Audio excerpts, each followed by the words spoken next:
Today my wife met my girlfriend. I, 32M, am a widow. My wife passed away from pancreatic cancer 5 years ago. She was forced to leave behind our 2 kids, R, 10M, and H, 7M. My wife was the absolute light of my life. We were high school sweethearts, went to the same college, and got married after graduation. We were inseparable. Every day I fell more in love with her. It was like my heart was living outside my body. When she passed, the amount of pain I was in was indescribable. I prayed to go to sleep and not wake up, just so I could see her one last time. I contemplated meeting her, but every time I was ready, my kids would look at me. They had her face, her personality, her DNA. I couldn't leave them. They were all I had left of her. It took years before I was able to function normally again. I even quit my job and lived off of savings and her life insurance for about a year. I was half the dad I used to be and only a fraction of my former self. 2 years after her passing, I decided enough was enough and I kicked myself into gear.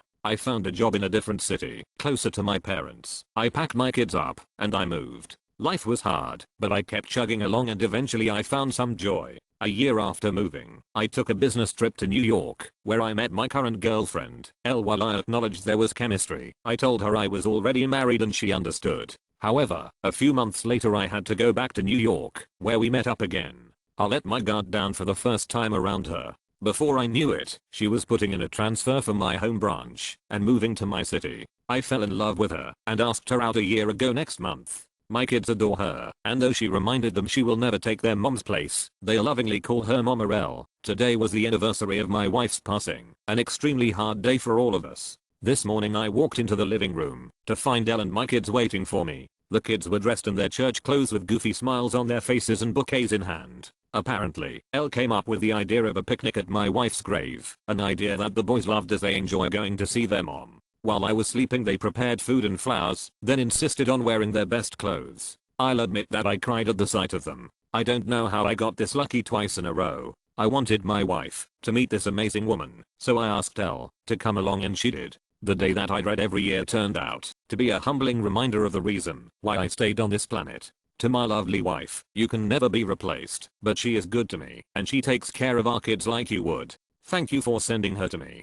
I now understand why people dye their hair fun colors. I, M46, have a daughter, F13, who recently got diagnosis with leukemia. She got a port in yesterday and is going to start chemo in a few days. She asked a few days ago, since she won't have hair for a while after starting chemo, if she can dye her hair blue, which has always been her favorite color. I never liked the idea of colorful dye hair, but I figured why not. I talked to a friend who is a hairstylist and she told me what I should buy and how to do it so I could do it at home. Her hair is naturally blonde, so it was easy to dye, and I'll admit it turned out great. This happened a few hours ago and she is still smiling over her awesome new hair color. Now seeing her with the biggest smile on her face, I understand why people dye their hair. It makes them happy, which should be a good enough reason that I never understood before. To the family who sat behind us, thank you. I'm a young black gay guy in Alabama who walked into a Waffle House with a much older white guy. You could tell from how much we were laughing and smiling at each other that we were into each other.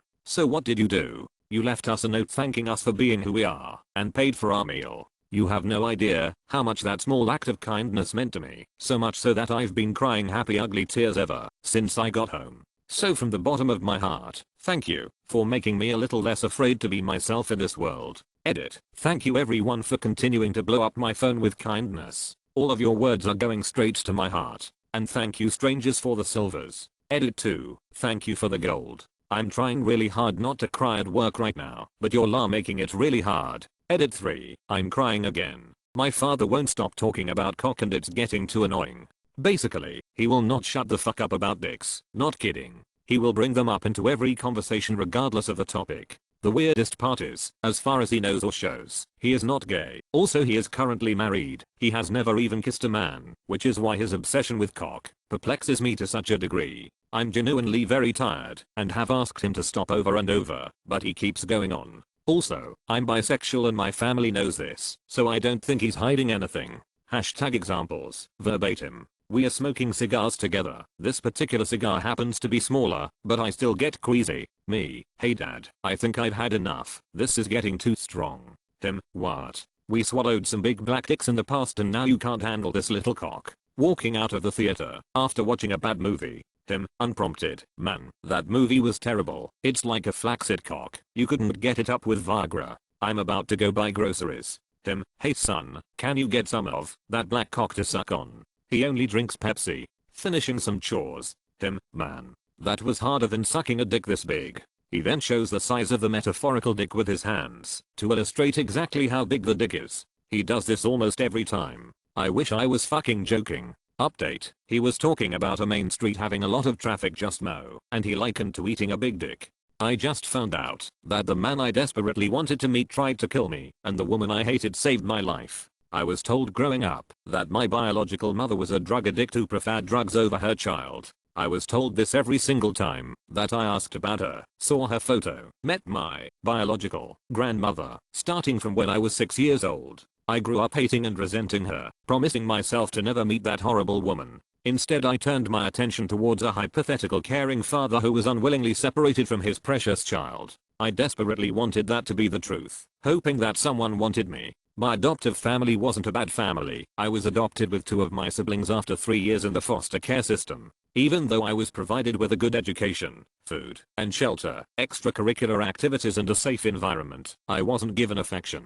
It was a cold place. Everyone does their own thing trying to stay away from everyone else. There were even times I heard my adoptive mother express regretting adoption when she thought I couldn't hear her. I was told that when I was a month old, I was taken away from my mother because she didn't care for me at all and didn't want me. I went through several failed adoptions and 9 different foster families over the course of just 3 years. Even though nobody came out and said it, I was not wanted. It got to the point where I first thought of suicide when I was in 5th grade. Last July my brother's fiancé told me that they had found our dad. My little brother and I have the same dad, and we excitedly contacted him explaining who we were and asked if we could meet. And to our surprise, the response was swift. Fuck off. Those were the first and last things our dad had said to us before blocking us. It was pretty soul crushing to put it simply. To make things worse, we found out he is a convicted sex offender, which really raised the question of whether or not we were even wanted in a whole new way. A few months later I got news from my brother's fiancé again that my biological mom had died.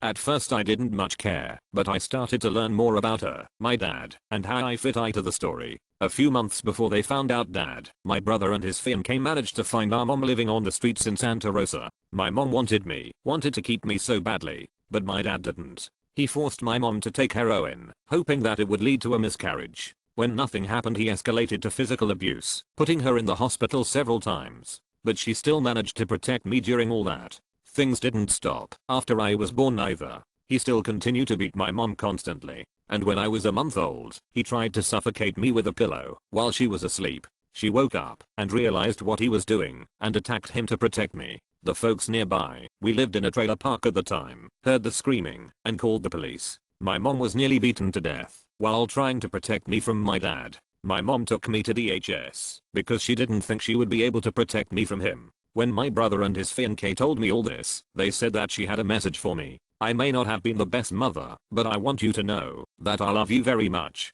The fact that I hated such a brave woman after hearing the lies about her really broken my heart. I spent the next couple of weeks trying desperately to find where she was buried, but I couldn't find any info. I wanted to go see my mom, who fought so hard to protect me, even if it was just her grave. I wanted to apologize and tell her that I love her too. A week later I learned 2 new things. I have an aunt that I never knew about, and that she had my mother cremated and scattered her ashes somewhere. The hardest part for me now is that I'll never have a chance to see my mother with my own eyes, or hold her in my arms, or even just sit in front of her and apologize and say that I love her too. So mom, I just wanted to say thank you for bringing me to this world and fighting to keep me in it. Thank you for everything. I'm so sorry for all the hatred and resentment I had for you. I wish I could tell you that I love you too. I wish I could have rescued you from the abuse and hardships that you faced since then. I wish I could see you smile, hear your laughter, and feel your hugs. I want you to know that you are my hero. I wish I could be a mother with even half your strength. On the days that I want to end it all, to just fade away, you're there to save me again. You fought and suffered so much to give me this life. I can't bear to think about ending it prematurely. So mom, my mom, thank you and I love you so much. Edit. OMG, thank you all so much. I can't express how grateful I'm to all of you for your kind words. I went to bed last night sobbing my eyes out, but feeling a bit lighter. I woke up feeling better than I have in months. No nightmares or night terrors that haunted me for years. Instead it was just a simple dream of baking cookies with my mom and laughing and talking and hugging. And I woke up to all the support from you all. I can't express how much of a weight has been lifted. Thank you all so much. I'm crying but in a good way for once. I paid off my girlfriend's credit card and she cried in my arms. My girlfriend had a rough year, changing jobs in 3 states, multiple moves and having to couch surf at her sister's for a few months after a bad breakup where her ex-boyfriend kicked her out. With the holidays coming up we devised a financial plan for her to get out of debt which she agreed to do and stuck with. Up until this point she had $2,500 in debts and, rather than make her have to pay nearly $700 in interest I decided to pay off her credit card debt. I'm by no means a perfect person, I do things wrong every day, but she has truly been an angel in disguise. From supporting me through health issues, drinking problems, playing wife, supporting me on my bad days and always being there when I need her, I decided this was a good gesture despite my ongoing battle with being frugal. I never felt so in love. It's not dying that scares me, it's what comes after it. When I was a little girl I was scared to die because I associated death with extreme pain. Now I'm an adult and I'm more scared to die because of the unknown. Is there a heaven, a hell, purgatory, reincarnation? It is scary to me that no one knows the answer. One moment someone could be here and the next you could be staring at their lifeless body. But where did they go? We are not our bodies, we are our brains. But even the brain dies, you die. I've had suicidal feelings and the only thing keeping me here is the uncertainty of where I'll go. To the mean trucker who helped me change my tire 10 years ago. I was 17. You were an a-hole and you couldn't help but state the obvious when you came up.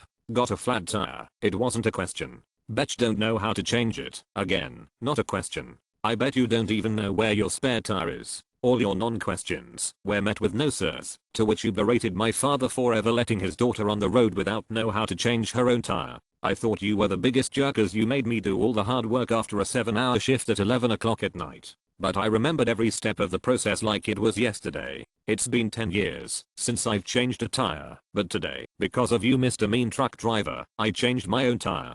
Thank you for caring enough to teach a stranger a helpful lesson I'll never forget. I wish I had thanked you more then, so let me thank you again now. Edit. I just want to say thank you for the enormously positive feedback. It's been wonderful reading through everyone's stories of learning teaching how to change a tire. Thank you for all the awards. I'm feeling all the Reddit love. Fuck you depression.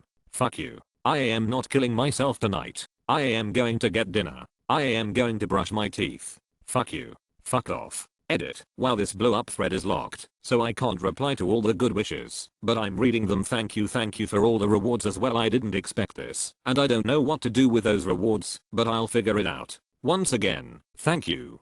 Please pray for my mom, Shinaiku, on life support being declared brain dead, all from a gallbladder surgery. I really need as many prayers sent to my mom and family as possible. She is currently in the ICU on life support with brain damage right now. They are even saying she's brain dead, but they are going to get a third neurologist and run more EKG, ECG and an apnea test to be 100% sure. All of this happened in a matter of 2 days on December 11th. A healthy, beautiful 47 years is now fighting for her life because of a goddamn gallbladder surgery. The doctor fucked up and didn't secure the clamp on the artery. It then fell off hours after her surgery. Because the clamp fell off, she bled internally so much to where none went to her heart, so she coded 3x. Because of coding so many times, not enough oxygen went to her brain and now it's severely swollen, and she is being declared brain dead. She has been on life support for 9 days now. She can't breathe on her own, her heart won't beat on its own, her brain is severely swollen, her eyes are fixed, all her neurological tests are unresponsive because of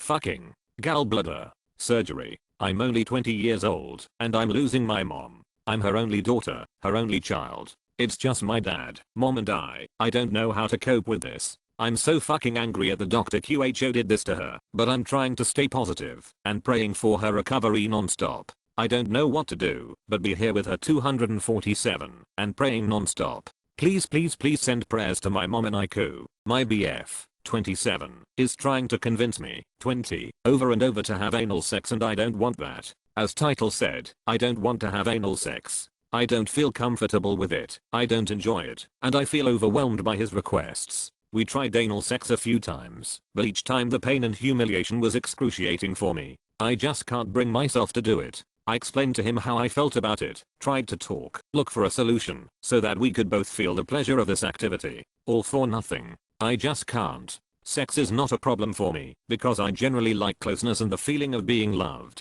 Still, I feel like I'm not enough for him. I wish we could give up anal sex completely, but I know it's an important part of our relationship for him. I don't know how to talk to him anymore. I'm defeated.